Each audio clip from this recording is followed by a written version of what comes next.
Hello, good morning to all of you. This lecture is a part of our classroom program that we are running in IS Mentor, IS Pre-Com Mains exam.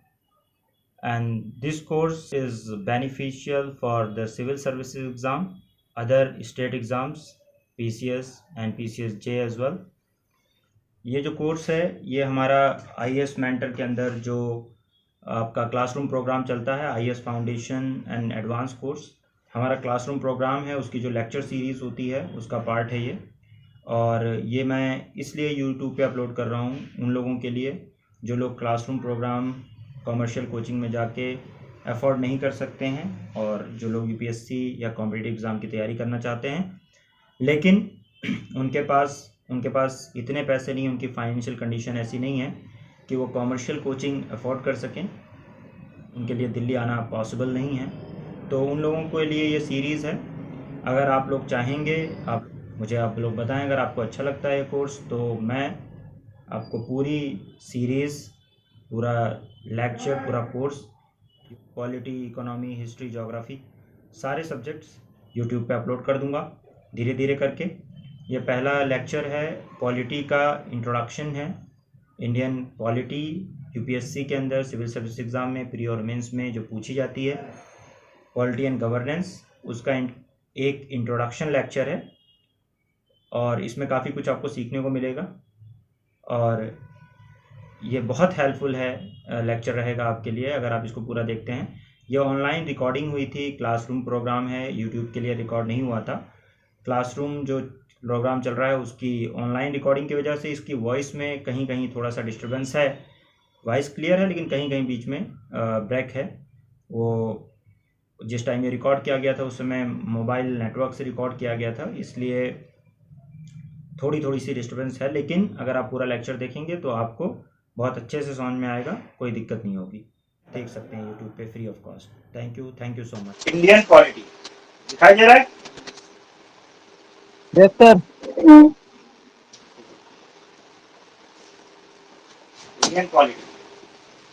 Indian polity को हम दो parts में divide करते हैं। Indian polity को एक तो मतलब जो सिलेबस है उसको, इसका पॉलिटी है प्लस गवर्नेंस है।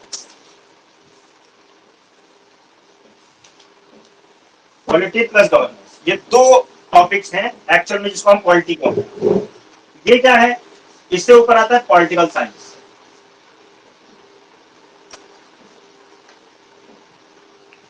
पॉलिटिकल साइंस देखो, पॉलिटिकल साइंस पॉलिटी और पॉलिटी के बाद में गवर्नेंस कैसे होगा। पॉलिटिकल साइंस जो है ना, देखो देखो इधर देखो, पॉलिटिकल साइंस क्या है ना, ये थ्योरी है। क्या है? थ्योरी। और ये पॉलिटिकल साइंस की थ्योरी है, इसमें क्या मतलब ये होता है कि ओवरऑल पॉलिटिक्स कैसे चलनी चाहिए, सिस्टम कैसे चलना चाहिए, ये सब आपका होता है पॉलिटिकल साइंस के अंदर। ठीक है? अगर किसी कंट्री की, अगर हम पॉलिटिक्स को देखें, किसी कंट्री की पर्टिकुलर पॉलिटिक्स को देखें कि वहां पे किस तरह का सिस्टम काम करता है, सिर्फ थ्योरी की बात ना करें तो उसको उस कंट्री की पॉलिटी कही जाएगी। ठीक है? पॉलिटिकल साइंस में हम देखेंगे कि भाई मोनार्की होती है, राजा का सिस्टम होता है, उसकी थ्योरी क्या है, या क्या नाम है, हम लोग देखेंगे पार्लियामेंट्री सिस्टम होता है, प्रेसिडेंशियल सिस्टम होता है। सारे कॉन्सेप्ट जो हम पढ़ते हैं, थिंकर्स को पढ़ते हैं, यह है पॉलिटिकल साइंस। लेकिन ये हमारा सिलेबस नहीं है। हमारा सिलेबस है इंडिया के अंदर पॉलिटिकल साइंस की जो थ्योरीज काम करती हैं उनके बारे में बात करते हैं हम लोग।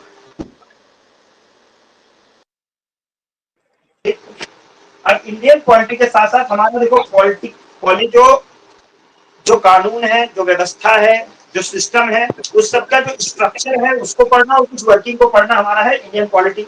उसी का फर्दर रियल लाइफ में कैसे हम इम्प्लीमेंटेशन करते हैं, कैसे पूरे सिस्टम को चलाते हैं, उसको हम लोग बोलते हैं गवर्नेंस। ठीक है? तो ये हमारा सिलेबस है इंडियन पॉलिटी एंड गवर्नेंस का। टेम्परेरी एग्जीक्यूटिव मिनिस्टर्स जैसे हैं। ठीक है?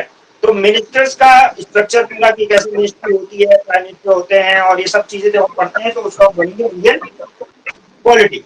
अब उसी का अगर हमने देखा कि सिस्टम का काम कैसे करते हैं, उनकी वर्किंग क्या है, पूरा सिस्टम कैसे काम करता है, उसको हम लोग बोलते हैं। ठीक है?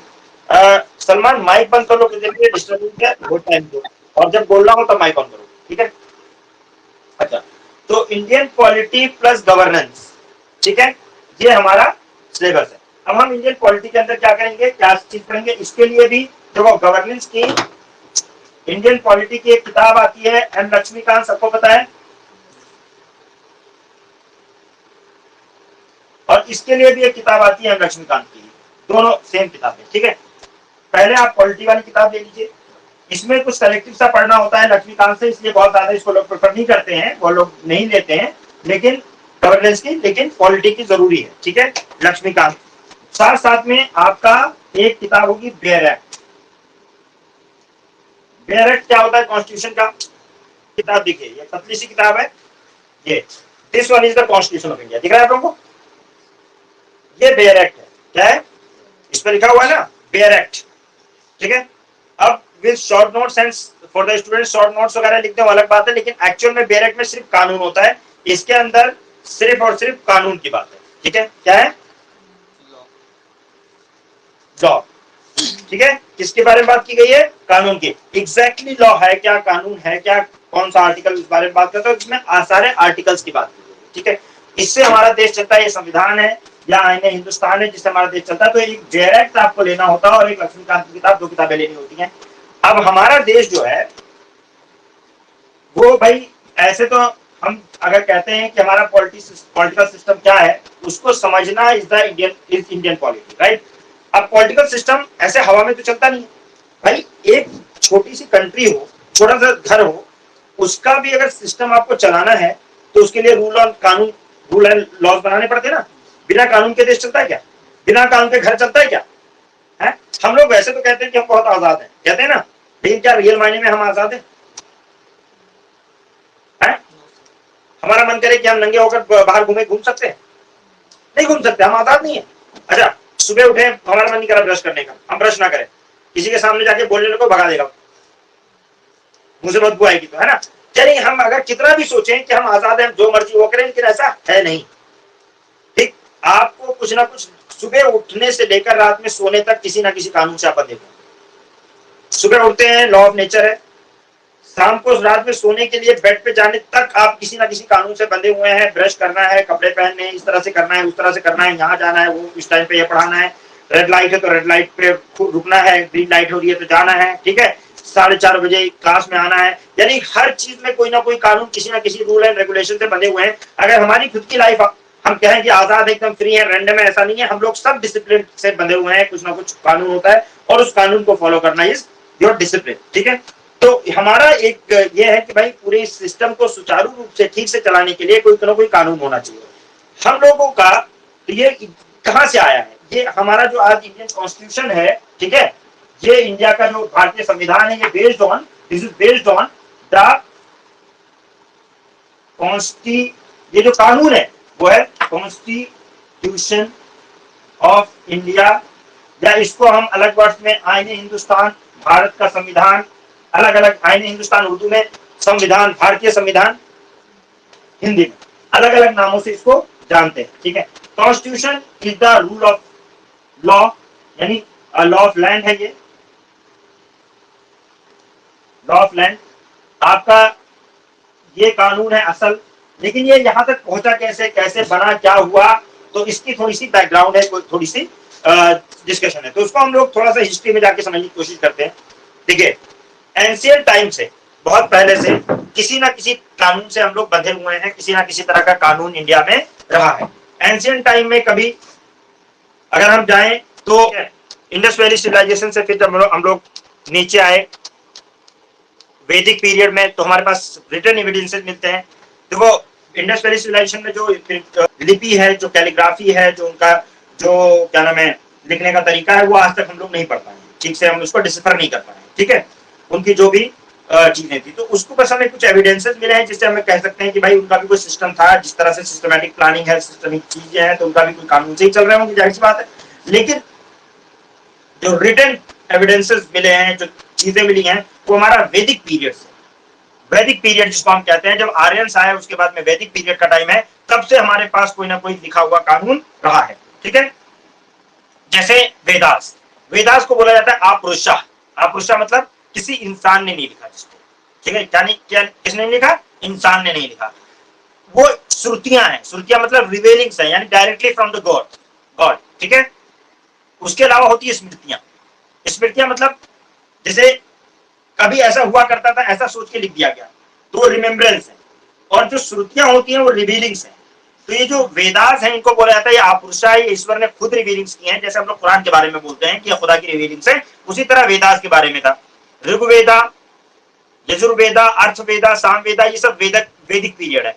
वैदिक पीरियड में ये वेदास आया और उसमें सिस्टम ऑफ लाइफ दिया गया कि कैसे आपको लाइफ को जीना है, कैसे जिंदगी को गुजारना है। ठीक है, हर सेगमेंट ऑफ लाइफ के बारे में कुछ ना कुछ बात की गई। बहुत बाद में उसको मिस इंटरप्रेट भी किया गया और चीजें की गई। तो ऋग्वेदिक पीरियड रहा शुरू का, फिर उसमें डिस्टॉर्शन आया, उसमें ब्राह्मणास, उसको ब्राह्मणों ने बहुत सारे उसमें इंटरप्रिटेशन निकाले, जिसमें कुछ गलतियां की, कुछ अपनी तरफ से इंटरप्रेट किया चीजों को, और धीरे धीरे डिस्टॉर्टेड होते लेटर वैदिक पीरियड में काफी डिस्टॉर्टेड हुआ, ब्राह्मण डिस्टॉर्शन भी किया उसके अंदर। उसके बाद में फिर जो ब्राह्मणास बनाए, आर्यकास बनाए, और ऐसे और भी लिटरेचर आ गए, लेकिन रिटन में कुछ ना कुछ कानून था। फाइनली आपने सुना होगा, मनुस्मृति का नाम सुना होगा, है ना। मनुस्मृति में पूरा कि कैसे कैसे किस सेगमेंट ऑफ लाइफ में कैसे काम करना है। तो वो एक कई सारे आश्रम होते थे, ठीक है, लाइफ को क्या आश्रम में डिवाइड किया गया था लाइफ को। तो वो एक कानून कुछ ना कुछ रहा है, ये मतलब सिंपली कहने की बात है। दूसरा पीरियड आया मौर्यन पीरियड, जैसे हारनका डायनेस्टी थी, उसका अपना पीरियड था। उसके बाद में आपका मौर्यन पीरियड आया। मौर्यन पीरियड के बाद गुप्ता पीरियड है। सबके अपने अपने कुछ ना कुछ कानून, जो राजा रहेगा वो अपने हिसाब से कानून लिखेगा, बनाएगा, चलाएगा, है ना। तो ये क्या मुस्लिम आ गए, यानी मेडिवल हिस्ट्री की अगर हम बात करें तो, क्योंकि मुझे कॉन्स्टिट्यूशन पे आना इसलिए मैं सिर्फ हिस्ट्री थोड़ा थोड़ा बता रहा हूँ। मुगलों के टाइम पर से पहले हमारे यहाँ दिल्ली सल्तनत का पीरियड रहा है। अगर आप लोग देखेंगे, मुगल तो बाद में आए हैं, उससे पहले दिल्ली सल्तनत में आप लोगों ने क्या नाम है, अगर थोड़ा बहुत सुना हो कभी, स्लेव डायनेस्टी का नाम, कुतुबुद्दीन ऐबक वगैरह का नाम सुना होगा ना। स्लेव डायनेस्टी है, खिलजी है, ठीक है, और तुगलक है, ये सब थे। उसके बाद में लोधी है, उसके बाद में फिर मुगल आए हैं। इन्होंने अपने कानून लेकर आए, इस्लामिक शरिया लॉ लेकर आए होंगे। कुछ उसमें भी इंडियनाइजेशन हुआ होगा, इंडिया का कुछ उसमें मिक्स किया गया, ठीक है, और एक कानून बनाया गया। तो क्रिमिनल लॉ जो थे उस समय, क्योंकि पर्शियन फारसी वगैरह में लिखे गए थे, उसके बाद में क्रिमिनल लॉज थे, और बहुत सारे लॉ जो जिसमें आया, जो सेगमेंट शरीयत लॉ वगैरह सब कुछ स्टेब्लिश किया इंडिया में। जब अंग्रेज आए, ब्रिटिशर्स आए, तब तक, और जब ब्रिटिशर्स ने राज शुरू किया, देखो ब्रिटिशर्स आ तो गए, देखो 1526 में बाबर आए, लेकिन वास्को डी गामा कब आ गया था? 1498 में, है ना। तो बाबर से भी पहले वास्को डी गामा आया, ठीक है। वास्को डी गामा आया, लेकिन ये लोग व्यापार कर रहे थे, ठीक है, बिजनेस कर रहे थे। पहले 1498 यानी 1500 से लेकर लगभग 1600 1650 तक, ठीक है, 1650 तक मान के चलो आप, यानी 1700 तक जो है ये सब बिजनेस एंटिटीज के तौर पे काम करते थे। थोड़ा बहुत इधर उधर लड़ाई झगड़े थे, लेकिन ये आपस में थे, और राजा से एक दो बार उन्होंने सर उठाया तो औरंगजेब ने मारपीट के सही कर दिया था। इनका जो वर्चस्व, जो ब्रिटिशर्स आए वो 1600 सेंचुरी में आए, 1600 सेंचुरी से, और आप याद करो 1757 कितना साल हो गया? 150 साल। 1600 में आए है ना, 150 साल पेशेंस से इन लोगों ने व्यापार किया है। थोड़ा बहुत लड़ाइयां झगड़ा किया है, लेकिन वो आपस में यूरोपियन से लड़ रहे थे, आपस में रिवलरीज थी, कॉम्पिटिशन था। पोर्चुगीज थे, डच थे, डेनिश थे, और क्या नाम है, ब्रिटिशर्स थे, ठीक। 1757 बैटल ऑफ प्लासी, ये सबसे रिमार्केबल पॉइंट है। बैटल ऑफ प्लासी क्या? जब मुगल एडमिनिस्ट्रेशन कमजोर हुआ, औरंगजेब कमजोर हुआ। औरंगजेब के बाद देखो मुगलों आए, वो अभी मैं क्योंकि एंशिएंट हिस्ट्री वगैरह मेडिवल में नहीं जा रहा हूं, तो मैं जा रहा हूं कि मुगल आए, उन्होंने उरूज पे आए, और फिर उनका जवाल भी हुआ, औरंगजेब के बाद नीचे गिरे। का जो आज इंडिया है उससे बड़ा इंडिया औरंगजेब के पास था, आपको पता है। अफगानिस्तान से लेकर सीलोन तक, इधर ऊपर एरिया, इधर नेपाल का भी, आज जो नेपाल है उससे भी ज्यादा, बांग्लादेश वगैरह, ये सब कुछ तो इनके अंडर में था, ठीक है। तो औरंगजेब ने बहुत बड़ा एक राज्य बनाया था, लेकिन इनके गवर्नर अपॉइंट करते थे। भाई एक मुगल एम्पायर हर जगह तो नहीं जाएगा, तो उसने गवर्नर अपॉइंट किए थे। लेकिन जब सेंट्रल एडमिनिस्ट्रेशन कमजोर हुआ, ठीक है, तो जब सेंट्रल एडमिनिस्ट्रेशन कमजोर हुआ, यानी मुगल जब कमजोर होने शुरू हुए, दिल्ली सल्तनत के बाद मुगलों का पूरा इंडिया पे राज किया इन्होंने, अकबर, हुमायूं, बाबर वगैरह, बाबर, हुमायूं, अकबर और शाहजहां, और जहांगीर और शाहजहां, फिर औरंगजेब तक बढ़िया रहा है। औरंगजेब के बाद शाह आलम वगैरह का इनका पीरियड जो है डिक्लाइन हुआ है, उनको लेटर मुगल कहा है। जब ये कमजोर हुए तो जो नवाब थे, जो गवर्नर हुआ करते थे, उन लोगों ने अपने यहाँ पे, कहते तो थे कि एम्परर के अंडर में, लेकिन वो अपना रूल, अपनी हिसाब, अपना सब कुछ अपने हिसाब से चलाते, समझ रहे हो ना। अपना मतलब सारी जो कहानी थी वो अपने हिसाब से चल रही थी उनकी, उनको ज्यादा क्या नाम है, वो लोग ज्यादा मुगल एडमिनिस्ट्रेशन का ध्यान नहीं देते थे, बस उनको ये करना होता था कि हाँ महसूल वसूल जो होता था करवर वो थोड़ा बहुत पहुंचा देते थे साल वाल में। तो इस तरह का था। और मुगल एडमिनिस्ट्रेशन कमजोर होने की वजह से जो भी देख रहे थे, पोर्चुगीज भी देख रहे थे, सब देख रहे थे, इस चीज को तो देखते ही नहीं थे ना कि अब कौन पावर है किसकी। तो इन लोगों ने परमिशन वगैरह जो ट्रेड थी वो मुगल एम्पर के बजाय कहां से लेना शुरू कर दिया, नवाबों से। क्योंकि शुरू में तो इन्होंने भी मतलब शाहजहां वगैरह गए अप्रोच किया, फिर नवाबों के पास चले गए। और फिर इनका मेन जो रेवलरी, जब सेंटर कमजोर है तो मेन जो फाइट भी हो किससे हो गई, नवाबों से। और इसी तरह बैटल ऑफ प्लासी हुई, वहां से अंग्रेजों ने अपना पंजा कसना शुरू कर दिया। 1757 के बाद से जो एक्सप्लोरेशन शुरू किया है, 1764 के अंदर battle of Buxar. Battle of Buxar में जो है और भी मतलब जो इंडिया आ रहे हैं, तो उसमें शाह आलम, सुजाउद्दौला और क्या नाम है आपका मीर कासिम, ये तीनों लोग लड़े थे। मीर कासिम को पता है, सिराजुद्दौला के बाद में मीर कासिम को उन्होंने नवाब बना दिया था अंग्रेजों ने। तो ये आप लोग हिस्ट्री में पढ़ोगे। तो यहाँ तक मतलब मेरे कहने का मतलब बैटल याद रखेगा, इस नाम से याद रखिएगा। अभी फिलहाल 1757 का बैटल ऑफ प्लासी और 1764 का बैटल ऑफ बक्सर। इसके बाद जो बैटल ऑफ प्लासी और बैटल ऑफ बक्सर हुआ है, इसके बाद अंग्रेजों ने पंजे गाड़ दिए भैया अब तो हम जो है क्या करेंगे, अब तो हमें राज करना है, रूल करना है, अब हम यहाँ रूल करेंगे। इन्होंने डुअल सिस्टम रखा, ठीक है। डुअल सिस्टम मतलब एक नवाब जो है उसको सेरिमोनियल बना के रखा, ठीक है। सेरिमोनियल जो उनका चट्टा पट्टा हो, जैसे मीर जाफर, और एक डिप्टी नवाब बना दिया अंग्रेज। लेकिन नवाब बिना डिप्टी नवाब के कहे कुछ नहीं करेगा। बैटल ऑफ बक्सर के बाद इनको दीवानी और फौजदारी सारी टैक्स ले लिया, यानी दीवानी मतलब रेवेन्यू का राइट भी ले लिया, मतलब और जो है एडमिनिस्ट्रेशन का राइट भी ले लिया, यानी एडमिनिस्ट्रेशन भी चलाएंगे और कर वगैरह भी वसूल करेंगे। अब ये सबसे बड़ी एडमिनिस्ट्रेशन का क्या मतलब है, अगर आप राजा हो तो आप क्या करते हो, आप कर ही तो सुनते हो, टैक्स ही तो लेते हो, जो आप जो उसको टैक्स देंगे वही राजा हो गया, एडमिनिस्ट्रेशन जो चलाएगा वो राजा हो गया। अब धीरे धीरे पहले सबसे बड़ा प्रोविंस था, सबसे रिच प्रोविंस था कौन सा, बंगाल प्रोविंस। बंगाल प्रोविंस सबसे बड़ा और रिच प्रोविंस था मुगल एडमिनिस्ट्रेशन का। बिहार आज का, उड़ीसा, वेस्ट बंगाल, बांग्लादेश, सब उसी प्रोविंस, बंगाल प्रोविंस के अंडर में थे। इतना बड़ा इनको राज मिल गया एक तरह से। ऑलरेडी मद्रास इनके अंडर में, महाराष्ट्र जो बॉम्बे प्रोविंस था उसको दहेज में मिल गया था पोर्चुगीज से इनको, अंग्रेजों को। तो तीन बड़े प्रोविंस इनके हाथ में, ठीक है। तीनों जगह पे अलग अलग गवर्नर अपॉइंट कर दिए अपने, और उसके अलावा जो छोटे मोटे जो जीत रखे थे वो तो थे, ये बड़े इन्होंने जीता था। अब इन्होंने एक्ट 1773, ये एक्ट जो है ये सबसे पहला एक्ट है ब्रिटिश गवर्नमेंट का, ये सबसे पहला कानून है जो इंडिया में आया है। और ये एक्ट एक तरह से स्टार्टिंग है ब्रिटिश कॉमन लॉ का इंडिया के अंदर, यानी ब्रिटिश जो लॉ है वो इंडिया के अंदर सही मायने में स्टार्ट हुआ रेगुलेटिंग एक्ट 1773 से। वॉरेन हेस्टिंग को गवर्नर जनरल बनाया गया इसमें, गवर्नर जनरल ऑफ बंगाल।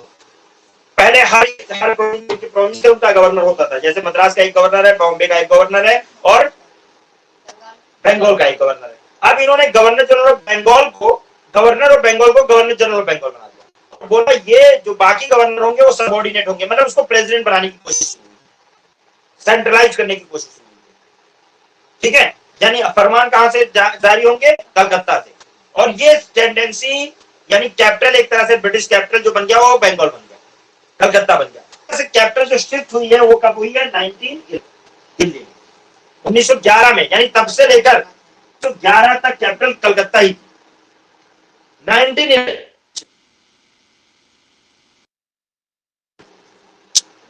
तो ये कलकत्ता कैपिटल स्टार्ट हुआ है रेगुलेटिंग। यूपीएससी के अंदर 2014 के अंदर एक क्वेश्चन पूछा हुआ है कि सबसे पहला एक्ट कौन सा आया था ब्रिटिशर्स का, सेंट्रलाइज्ड रेगुलेटिंग एक्ट 1773। तो ऐसे कई एक्ट, हमारा कॉन्स्टिट्यूशन नहीं बन गया है, हमारा ये कॉन्स्टिट्यूशन जो बना है के पीछे की पूरी स्टोरी है कि सबसे पहले करके हम लोग बाद में देखेंगे इसके डिटेल्स, क्योंकि ये वाली जो चीज होगी ना इसमें डिटेल में बताना पड़ता है। तो यहाँ पे नीचे आया है, वो आया है रेगू एक्ट 1773। दूसरा एक्ट जो इंपोर्टेंट एक्ट है वो है पिट्स इंडिया एक्ट,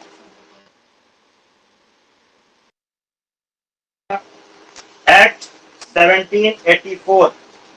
उसके बाद में फिर आपका जो और भी बीच में कॉर्नवालिस एक्ट कोड वर्ड आया है, लेकिन कोड है, एक्ट के नाम पर आपका charter act of 17 charter act of 1793। चौथा एक्ट जो आया है चार्टर 1880।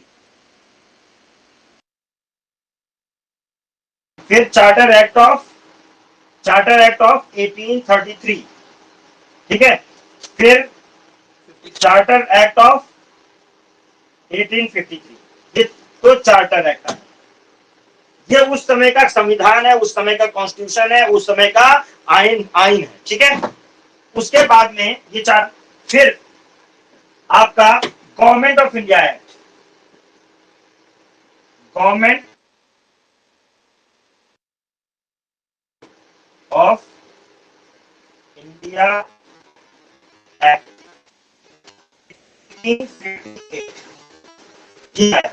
ठीक है। इसके बाद में एट आपका इंडियन काउंसिल एक्ट,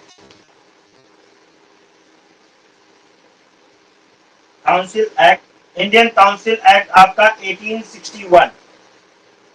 फिर इंडियन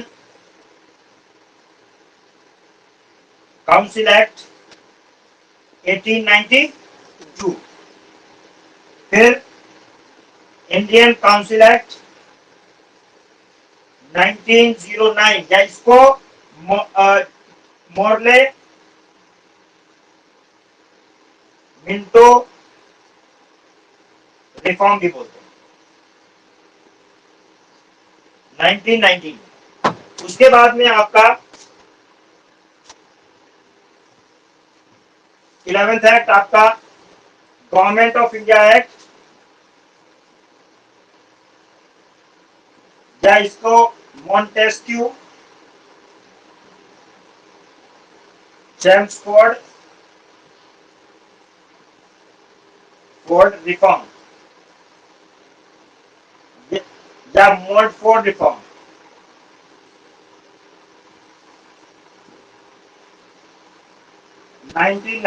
इसको ग्रैंडफादर ऑफ इंडियन कॉन्स्टिट्यूशन भी कहा जाता है, 1990। ठीक,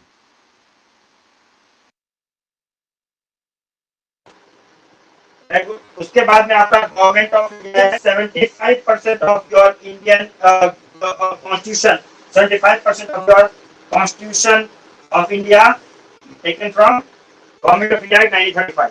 उसके बाद में फिर जो है आपका, जब गवर्नमेंट ऑफ इंडिया 1935 आ गया, इसके बाद में जो है आपका इंडियन इंडिपेंडेंस है,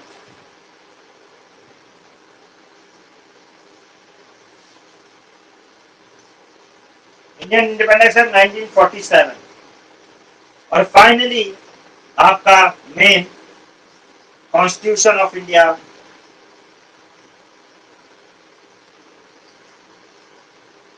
इंडिया भारतीय संविधान,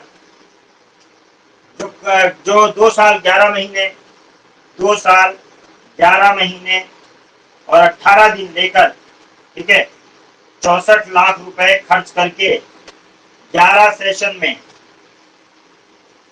ठीक है, 9 दिसंबर 1946 से शुरू होकर और 26 नवंबर 1949, ठीक है, 1949 तक 18 दिन 11 सेशन 64 लाख रुपए खर्च करके 9 दिसंबर 1946 से शुरू करके 26 नवंबर 1949 को जाकर आपका भारतीय संविधान कंप्लीट हुआ, और उसको फाइनली 26 नवंबर तो 26 जनवरी 1950 को पूरी तरह से इंडिया के ऊपर मुसल्लत कर दिया गया, लागू कर दिया गया, ठीक है। तो ये आपका एक कॉन्स्टिट्यूशनल जर्नी हुई है, एक दिन में कॉन्स्टिट्यूशन नहीं बना है, बहुत उतार चढ़ाव के बाद ये कॉन्स्टिट्यूशन बना है, बहुत सारी चीजों का सामना किया गया है कॉन्स्टिट्यूशन को बनाने के लिए, भारतीय संविधान को बनाने के लिए, ठीक है। रेगुलेटिंग एक्ट में 70-73 के अंदर सुप्रीम कोर्ट का कॉन्सेप्ट आता है, गवर्नर जनरल ऑफ इंडिया का कॉन्सेप्ट आता है, मोटा मोटा बता दे रहा हूं अभी, क्योंकि इसको डिटेल में भी बाद में पढ़ाना है। ब्रिटिश इंडिया एक्ट में इसके अंदर थोड़े रिफॉर्म किए जाते हैं, ठीक है, जो इसको चेंज करने की कोशिश की। चार्टर एक्ट ऑफ 1793 के अंदर, इसके अंदर जैसे इसमें पहले बोर्ड ऑफ डायरेक्टर होते थे, इसमें बोर्ड ऑफ कंट्रोल लाया गया, ठीक है, कि कंट्रोल जो है वो सारे अफेयर्स देखेगा, उसमें इंप्रूवमेंट क्या गया वो मैं बताऊंगा। Board of control, board of director क्या है, वो रेगुलेटरी बॉडीज थी जो रेगुलेट करती थी। फिर 1793 के अंदर इंडियन रेवेन्यू से बोला गया कि जो है लोगों को सैलरीज वगैरह दी जाएंगी, जहां पे 1813 के चार्टर एक्ट में एक काम किया गया कि 1 लाख रुपए एजुकेशन को पहली बार इन लोगों ने फोकस किया और 1 लाख रुपए एजुकेशन के लिए रखे। ये एजुकेशन के लिए भी प्रमोट किया जाएगा। पर्पज ये था कि क्लर्क वगैरह तैयार किए जाए, उनको एजुकेट किया जाए और इंडियन गवर्नमेंट में से इंडियंस को क्लर्क वगैरह और छोटी मोटी पोस्ट दी जा सके ब्रिटिश क्राउन के अंदर, ब्रिटिश गवर्नमेंट के अंदर। उसके अलावा 1833 के अंदर जो चार्टर एक्ट आया, ये बहुत इंपॉर्टेंट एक्ट है। इसके अंदर पहली बार गवर्नर जनरल ऑफ इंडिया, पहले क्या था, गवर्नर जनरल, यहां पे क्या था, गवर्नर जनरल ऑफ बंगाल। यहां क्या आया, गवर्नर जनरल ऑफ इंडिया पहली बार बनाया गया और governor general of India Lord William Bentinck को बनाया गया, लॉर्ड विलियम बेंटिक को बनाया गया गवर्नर जनरल ऑफ इंडिया। और इसके अंदर एक बंदा लॉ मेंबर भी बनाया गया था जिसको लॉर्ड मैकॉले को, लॉर्ड मैकॉले जो है वो सजेशन वगैरह देने के लिए यहाँ आए थे। लॉर्ड मैकॉले को father of modern education India कहा जाता है, father of modern education in India. जैसे कोई अंग्रेजी जानना बोलता है तो लोग बोलते हैं मैकॉले के, तो मैकॉले ये कहा था, ये मैकॉले तो उसका मतलब है कि मैकॉले ने इंग्लिश सिस्टम को इंडिया में इंट्रोड्यूस करने वाला जो आदमी है लॉर्ड मैकॉले है। और ध्यान रखिएगा, लॉर्ड मैकॉले वही बनता है फर्स्ट लॉ कमीशन का चेयरमैन, ठीक है। इंडिया के अंदर मॉडर्न एजुकेशन का फादर कहा जाता है। और पहला लॉ मेंबर जो बनाया गया है, जो ब्रिटिश लॉ मेंबर जो बनाया गया है गवर्नर जनरल काउंसिल के अंदर, वो कौन बनाया गया है एग्जीक्यूटिव काउंसिल के अंदर, लॉर्ड मैकॉले। और इंडिया के अंदर जो भी कोड्स हैं criminal code, civil procedural code, यानी जितने भी कोड है वो सब इंट्रोड्यूस करने की जो जिम्मेदारी रही है वो किसकी रही है, लॉर्ड मैकॉले की। मैकॉले ने बहुत सारा एजुकेशन और लॉ में बहुत सारा काम किया है। लॉर्ड मैकॉले को इसलिए माना जाता है। लॉर्ड विलियम बेंटिक राजा राम मोहन रॉय के फ्रेंड भी हुआ करते थे। जो क्रांति हुई उसके बाद ब्रिटिश गवर्नमेंट को अपना बहुत सारा एटीट्यूड चेंज करना पड़ा और यहाँ तक का जो प्रोविजन था 6 तक का, इसको हम लोग कंपनी रूल क्या बोलते थे, कंपनी रूल, यहाँ तक कंपनी रूल था।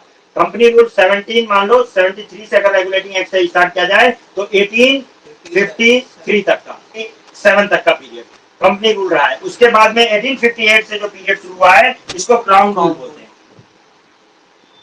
क्राउन रूल बोलते हैं। अब यहाँ पे क्या हुआ कि जो गवर्नर जनरल था उसका नाम रख दिया गया वाइस रॉय। और ऐसा नहीं है वाइस रॉय की मतलब, ठीक है, वाइस रॉय मतलब अगर नाम रख दिया गया है तो ये हो गया, वाइस रॉय ही गवर्नर जनरल भी है, ठीक है। वाइस रॉय क्या रिप्रेजेंट करता है कि ये जो है रिप्रेजेंटेटिव ऑफ द क्राउन है, ये ब्रिटिश क्राउन को। और ऐसा पहला जो वाइस रॉय बना है वो लॉर्ड कैनिंग है। कौन है, कैनिंग। लॉर्ड कैनिंग जो है ये पहला ऐसा गवर्नर जनरल या वाइस रॉय बना है 1858 की रेवोल्यूशन के बाद, 1857 की रेवोल्यूशन के बाद गवर्नमेंट ऑफ इंडिया एक्ट 1853 में। और एक सेक्रेटरी ऑफ स्टेट बनाया गया इंडिया के लिए जो ब्रिटिश पार्लियामेंट में आंसरेबल था किसको, इंडियन अफेयर्स के लिए। ये सब चीजें इसमें चेंज की गई। उसके बाद में फिर इंडिया के अंदर काउंसिल देने की शुरुआत की गई, इंडियन काउंसिल एक्ट लाया गया 1861।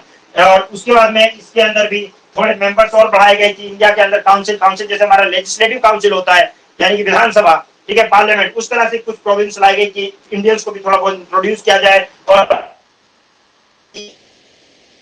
मुस्लिम्स के लिए सेपरेट इलेक्टोरेट यानी मुसलमान को मुसलमान चुने असेंबली में भेजने के लिए यह प्रोविजन इसके अंदर पहला कॉमनल रिप्रेजेंटेशन देने वाला 1909 में जो है कहा गया कि मुसलमानों को सेपरेट इलेक्टोरेट दिया जाए। वो डिमांड थी 1906 के अंदर मुस्लिम लीग जिसकी डिमांड थी कि मुस्लिम्स का काउंसिल के अंदर सेपरेट इलेक्टोरेट रहना चाहिए, जिसको मॉर्ले मिंटो ने एक्सेप्ट किया। मॉर्ले जो है वो सेक्रेटरी ऑफ स्टेट था, मिंटो जो है वो गवर्नर जनरल था, उसने एक्सेप्ट किया, वाइसरॉय था उसने एक्सेप्ट किया और मुस्लिम्स को सेपरेट इलेक्टोरेट दिया इसके अंदर, किसके अंदर, आपका इंडियन काउंसिल एक्ट 1909 के अंदर। And he is known as, Minto को इसलिए कहा जाता है father of communal electorate in India, ठीक है।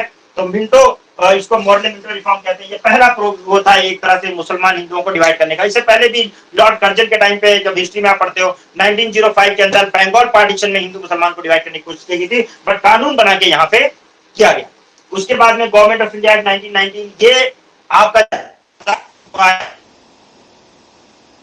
19 के ही प्रोविजन अप्लाई रहे हैं, क्योंकि 35 कभी लागू हो नहीं पाया, जब लागू होने की कोशिश की गई तो ये 19 गवर्नमेंट ऑफ इंडिया एक्ट 19 बाद आता है, और ये मोंटफोर्ड रिफॉर्म या मोंटेस्क्यू चेम्सफोर्ड रिफॉर्म के नाम से जाना जाता है। डायर की कई सारी सिस्टम इसमें इंट्रोड्यूस किए गए, और बहुत सारे आपके जो पब्लिक अकाउंट कमेटी है, एस्टीमेट कमेटी है, बहुत सारी कमिटीज ऐसी हैं जो गवर्नमेंट ऑफ इंडिया एक्ट 1919 के अंदर बनाई गई हैं, और जो आपकी यूपीएससी वगैरह भी है वो भी इसी एक्ट के तहत 1926 के अंदर जो है पब्लिक सर्विस के लिए बनाई गई। ऐसे बहुत सारी चीजें हैं जो गवर्नमेंट ऑफ इंडिया एक्ट 1919 के अंदर में आई, जो आप पढ़ेंगे, ठीक है। इसके अलावा गवर्नमेंट ऑफ इंडिया 1935 जो है उसके अंदर भी फेडरल कॉन्स्टिट्यूशन लाया गया था। कभी फेडरलिज्म एग्जिस्टेंस में नहीं आ पाया, वो अलग बात है, लेकिन एक फेडरल कॉन्स्टिट्यूशन बनाने की बात की गई थी, जिसके अंदर 3 लिस्ट दिए गए थे, federal list, provincial list and concurrent list. तो जैसे यहाँ हमारे यहाँ आजकल है सेंट्रल लिस्ट है, स्टेट लिस्ट है और कंकरेंट लिस्ट है, उसी तरह यहाँ भी किया गया था। 75% of your constitution is taken from the government of India act 1935, ठीक है। और ये जब हुआ, अब हम धीरे धीरे आजादी की तरफ गए, और जब हम कॉर्पोरेशन मूवमेंट 1922 में किया, उसके बाद में 1930s में जो है हमने डिसोबीडियंस मूवमेंट किया, 1942 के अंदर हमने भारत छोड़ो आंदोलन यानी कि क्या नाम है क्विट इंडिया मूवमेंट किया। उन सारे मूवमेंट का फलस्वरूप, उन सारी चीजों का फलस्वरूप हमारा जो है India government of India act 1947 पास हुआ। हम उससे पहले कैबिनेट मिशन आया, और कैबिनेट मिशन ने 1946 अलेक्जेंडर और सर पैट्रिक लॉरेंस, ये 3 लोग कैबिनेट मिशन लेकर आए। उन्होंने कहा कि एक कैबिनेट बनाइए, एक कैबिनेट मिशन के अंदर एक कॉन्स्टिट्यूएंट असेंबली बनाइए, और उसके बेसिस पे कॉन्स्टिट्यूएंट असेंबली का गठन किया गया। उस कॉन्स्टिट्यूएंट असेंबली के हमारे यहाँ इलेक्शन होता है, उसी तरह इलेक्शन हुआ, और इलेक्शन होने के बाद उसमें से जो रिप्रेजेंटेटिव चुन के आए, हर कम्युनिटी से, हर सेक्ट से लोग चुन के आए, और उसके बाद में जो है आपका कॉन्स्टिट्यूशन बनना शुरू हुआ। ड्राफ्टिंग कमेटी के चेयरमैन जो थे डॉक्टर भीमराव अंबेडकर थे, और जो है आगे डॉक्टर राजेंद्र प्रसाद जो थे वो फाइनली वो बने थे क्या आपके क्या नाम है president of constituent assembly, chairman थे वो कॉन्स्टिट्यूएंट असेंबली के। और जो है ड्राफ्टिंग कमेटी के डॉक्टर बी.आर. अम्बेडकर, ऐसी कई माइनर कमेटी, नेहरू कई चेयरमैन है, कई कुछ है।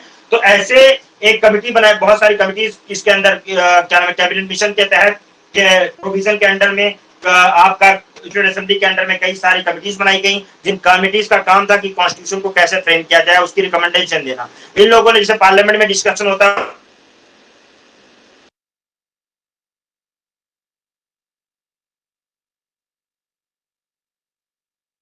गैस के ऊपर या और आपका क्या है मानसून सेशन और विंटर सेशन, इसी तरह ये सेशंस में बैठे, और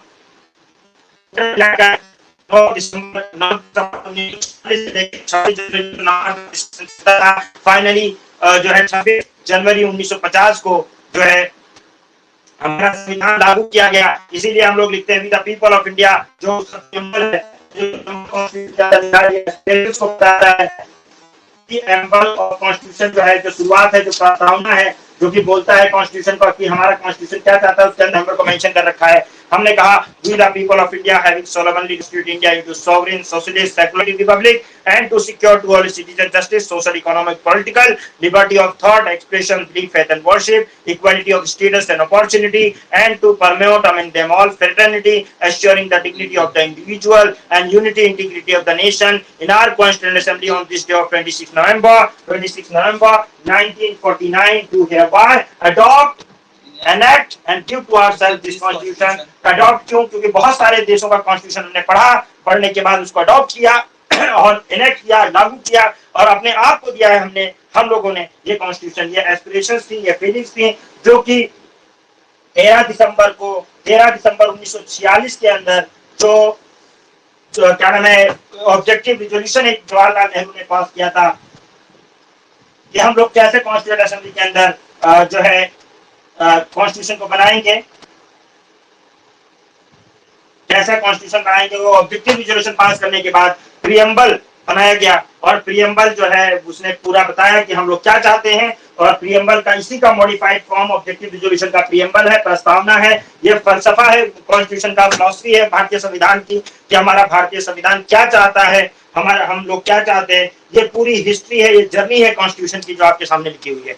ये एक मैंने ब्रीफ इंट्रोडक्शन आपको दिया है सिर्फ ये बताने के लिए कि कॉन्स्टिट्यूशन एक दिन में नहीं बन गया है, कॉन्स्टिट्यूशन को धीरे धीरे सदियों लगी हैं, ठीक है, कई साल लगे हैं, कई 100 साल लगे हैं, 1753 से लेकर, और धीरे धीरे करते करते हमारा जो है आपका 1947 में जो है आजादी मिलने के बाद भी 2 साल और एक्स्ट्रा ले लीजिए, 1950 में जाके हम कहीं लागू कर पाए हैं इस भारतीय संविधान को। ये हमारी एस्पिरेशंस हैं, ये हमारी फीलिंग्स हैं कि हम अपने देश को कैसा चलाना चाहते हैं, कैसा रखना चाहते हैं, क्या करना चाहते हैं, ये सब हमारी फीलिंग्स हैं। भारतीय संविधान में हमें बताया गया कि we the people of India, हम भारत के लोग, we the people of India having solemnly resolve to constitute India, हम कसम खाते हैं, हम जो है प्रतिज्ञा करते हैं, solemnly resolve to constitute India, India को बनाएंगे क्या, सोवरिन बनाएंगे, सोवरिन संप्रभुत्व बनाएंगे, जिसके ऊपर किसी का शासन ना हो, जो कमांड दे तो सब कोई सुने, संप्रभुत्व बनाएंगे, सोवरिन सोशलिस्ट बनाएंगे, लोगों के लिए काम करने वाला बनाएंगे,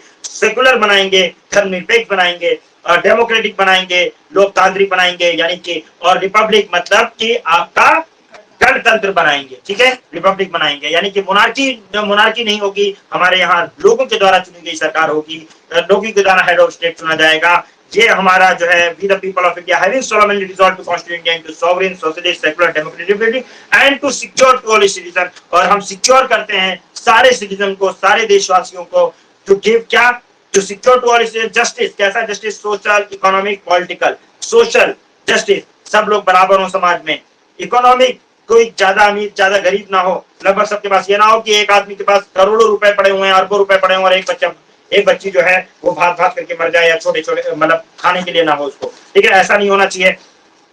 economic justice and political justice, ये ना हो कि राजा का बेटा ही राजा बनेगा, चाय वाला भी राजा बन सकता है, ठीक है, इस तरह से मतलब, ठीक है, इस तरह की हमारी फीलिंग्स, यानी इकोनॉमिक जस्टिस, पॉलिटिकल जस्टिस और सोशल जस्टिस की बात की गई। उसके बाद में लिबर्टी ऑफ थॉट, सोचने की आजादी, expression, belief, faith and worship, इनकी आजादी दी गई, सोचने की आजादी है, बोलने की आजादी है, लेकिन यानी कि किसी को गाली देते फिरोगे, ठीक है, एक्सप्रेशन, बिलीफ, जैसा मर्जी वैसा बिलीफ करो, जैसे जितनी मर्जी उसकी पूजा करो, हर तरह का इसका आपको अधिकार दिया गया। एक्सप्रेशन है belief, faith and worship, equality of status और अपॉर्चुनिटी, हर किसी का स्टेटस और अपॉर्चुनिटी सबको इक्वल दी जाएगी, उनके एज और स्ट्रेंथ के हिसाब से इक्वल अपॉर्चुनिटी दी जाएगी, और स्ट्रेंथ आपको इक्वल जो है स्टेटस दिया जाएगा, equality of status and opportunity and to promote among them all, और सबके अंदर प्रमोट करना है क्या, फेडरलिटी, भाईचारा, ठीक है, fraternity assuring the dignity of the individual, और एक एक इंडिविजुअल हमारे लिए इंपॉर्टेंट है। उसके बारे में हमने कहा कि हमारा संविधान सबको प्रोटेक्ट करने की बात करता है, कि एक इंडिविजुअल को प्रोटेक्ट करने की बात करता है, और dignity of the individual, unity integrity of the nation, इस भारत की जो एकता है और अखंडता है उसको प्रोटेक्ट करने की बात करता है, unity and integrity of the nation in our constituent assembly, यानी हमारी खुद की जो कॉन्स्टिट्यूएंट असेंबली है उसके अंदर, in our constituent on this day of 26 November 1949, on this day of 26 November 1949 to hereby adopt, हमने अगर कहीं से भी लिया है, हमने उस समय के सारे वर्ल्ड के सारे मेजर कॉन्स्टिट्यूशन पढ़े थे और वहां से हमने चीजें ली थी, तो हमने चाहे कहीं से भी लिया है तो उसको हम अडॉप्ट करते हैं, अपना बनाते हैं, उसको एनेक्ट करते हैं, लागू करते हैं और अपने आप को देते हैं संविधान, यानी किसी और ने हमें कॉन्स्टिट्यूशन नहीं दिया, हमने खुद को अपने आप को ये कॉन्स्टिट्यूशन दिया है। ये हमारा संविधान है, ये हमारा कॉन्स्टिट्यूशन है, ये हमारा आइन हिंदुस्तान है, जिसके बेसिस पर देश चल रहा है, और जिसके हम इसका कस्टोडियन यूपीएससी 2015 के अंदर पूछता है, who is the custodian of constitution, तो supreme court is the constitution of constitution, ये 2015 के अंदर यूपीएससी का क्वेश्चन है। तो supreme court is the constitution custodian of the constitution, protector of the constitution. अगर कॉन्स्टिट्यूशन की धज्जियां उड़ाई जाएंगी, अगर कॉन्स्टिट्यूशन के बारे में कुछ भी गलत सलत किया जाएगा, उसके रूल से मजाक उड़ाया जाएगा, उसकी धर्म निरपेक्षता सेकुलरिज्म से मजाक उड़ाया जाएगा, या ऐसे, तो उसका प्रोटेक्टर हमारा सुप्रीम कोर्ट बैठा हुआ है, उसको अधिकार है कि वो किसी कानून को, जो ऐसा कानून, ऐसे एक्ट, ऐसे कानून, ऐसे लॉज, ऐसे बायलॉज, ऐसे रूल, ऐसे रेगुलेशन, ऐसे नोटिफिकेशन जो कॉन्स्टिट्यूशन की धज्जियां उड़ाते हो, उनको null and void, ultra vires और उनको इनवैलिड, अनकॉन्स्टिट्यूशनल घोषित कर सकता है। सुप्रीम कोर्ट पास ये अधिकार है। तो supreme court is the most powerful organ that we have to protect this constitution, and they are the guardian of the constitution, they are the custodian of the constitution, they have taken the oath for this, right? Yes sir. Got it? समझ में आई बात? तो ये हमारा संविधान का एक intro है। अब इसके अंदर हमारे जो भारतीय संविधान है, इसके अंदर एक प्रीएम्बल है, ठीक है, उसके अलावा 22 पार्ट है, 22 पार्ट्स हैं, ठीक है, 22 पार्ट्स। इसके अंदर 1 से लेकर 395 395 आर्टिकल्स हैं और इसके अलावा शेड्यूल जो है वो 8 से शुरू में अभी 12 शेड्यूल्स है हमारे पास। तो ये हमारा कॉन्स्टिट्यूशन का स्ट्रक्चर है और उसके अलावा अमेंडमेंट्स है जो अमेंडमेंट किए गए बाद में इंडिया में चेंज किया गया, कॉन्स्टिट्यूशन के अंदर चेंज किया गया, जो अधिकार है कॉन्स्टिट्यूशन के पार्लियामेंट को चेंज करने का, सब कुछ चेंज कर सकते हैं सिवाय बेसिक स्ट्रक्चर के। तो प्रीएम्बल, प्रीएम्बल के बाद पार्ट्स और पार्ट्स के बाद शेड्यूल एंड अमेंडमेंट। तो हम एक एक करके चीजों को देखेंगे, समझेंगे कि कॉन्स्टिट्यूशन कैसे बनाया गया, क्या चीज हुई उसके अंदर, और हमारे सैलिएंट फीचर्स क्या है कॉन्स्टिट्यूशन के, और प्रीएम्बल क्या कहता है और पार्ट्स क्या कहते हैं, और हमारा देश किस बिना पर चल रहा है, किस बेसिस पे चल रहा है, और शेड्यूल्स के अंदर क्या है। ये सारी बातें हम लोगों को इस इंडियन पॉलिटी के अंदर पढ़नी है और यही आपका सिलेबस है। क्या आपको बात समझ में आ गई? सलमान, आई बात समझ में? Yes sir. सर शेड्यूल तो 12 टोटल 12 शेड्यूल है ना सर कॉन्स्टिट्यूशन में? 12 शेड्यूल। हाँ सर, ओके सर। और सर ये और सर प्रीएम्बल को हार्ट ऑफ कॉन्स्टिट्यूशन भी कहा जाता है क्या सर? हार्ट नहीं, उसको क्या नाम है, philosophy of Indian constitution, heart and soul of Indian constitution, और माइंड ऑफ इंडियन कॉन्स्टिट्यूशन। ये 2017 के अंदर क्वेश्चन भी आया हुआ है कि what reflects the maker of the mind of the maker of the constitution. तो ये प्रीएम्बल है आंसर। प्रीएम्बल है, प्रीएम्बल को भी हम लोग पढ़ेंगे भी आगे। सो ये है प्रीएम्बल। प्रीएम्बल में फिलोसफी है, प्रीएम्बल हार्ट एंड सोल है एक तरह से कॉन्स्टिट्यूशन का, और हार्ट है एक तरह से, माइंड है कॉन्स्टिट्यूशन मेकर्स का कि उसमें क्या है, रिफ्लेक्ट करता है कि उनका माइंडसेट क्या था, फलसफा क्या था उनके पीछे। ये प्रीएम्बल है। 12 शेड्यूल हमारे हैं, जो कि पहले 8 शेड्यूल थे। फर्स्ट कॉन्स्टिट्यूशन अमेंडमेंट 1951 के अंदर 9 शेड्यूल ऐड किया गया। 10th schedule 52nd constitution amendment 1985 में ऐड किया गया। 73rd कॉन्स्टिट्यूशन अमेंडमेंट में 11th शेड्यूल 1992 के अंदर ऐड किया गया, और 12th schedule 74th constitution amendment 1992 के अंदर ऐड किया गया। तो जो कॉन्स्टिट्यूशन जो था हमारा बेसिक जो कॉन्स्टिट्यूशन था शुरुआत में था वो 8 शेड्यूल पे क्या नाम है था, लेकिन उसके बाद शेड्यूल किया गया, और शेड्यूल के अंदर क्या है, लिस्ट है। ठीक है, शेड्यूल के अंदर लिस्ट है जिसके बारे में हम लोग बात करेंगे कि पार्ट 1 क्या बात करता है, पार्ट 2 क्या बात करता है, यानी पार्ट सारे क्या बात करते हैं और शेड्यूल्स क्या बात करते हैं, ये हमारे नेक्स्ट लेक्चर में बात होगा। तो जो कहानी है कि हमने स्टार्ट कर दी, कॉन्स्टिट्यूशन की एक समझ डेवलप हुई कि हमारा रूल ऑफ लॉ है, लॉ ऑफ लैंड है, इसके हिसाब से हम देश को चला रहे हैं। हम इस कानून को जब पढ़ेंगे समझेंगे तब अपने अधिकारों को जान पाएंगे। इसके अंदर क्या है भाई, वर्ल्ड का सबसे लेंथीएस्ट कॉन्स्टिट्यूशन, रिजिड भी है और फ्लेक्सिबल भी है। कुछ जगहों पे हम इसको बदल भी सकते हैं, कुछ जगहों पे इतना रिजिड है कि बदल ही नहीं सकते। ये सिर्फ और सिर्फ कर्तव्यों की बात नहीं करता, अधिकारों की बात करता है। ये अधिकारों की भी बात करेगा और कर्तव्यों की भी बात करेगा। आपके अधिकार क्या क्या है, आप क्या सिटीजन हैं, आप भारत के नागरिक हैं, तो आपको क्या अधिकार है, कम से कम अपने अधिकार जानिए, और स्टेट का क्या ड्यूटी है, और उसके रिवर्स में आपकी क्या ड्यूटी है। ये सब चीजें इसके अंदर लिखी हुई है। प्रेसिडेंट कोई होगा तो क्यों प्रेसिडेंट होगा, उसकी पावर्स क्या है, उसका इलेक्शन कैसे होगा, प्राइम मिनिस्टर की क्या पावर्स है, उसके इलेक्शन क्या होंगे, कैसे होंगे, इलेक्शन कमीशन कौन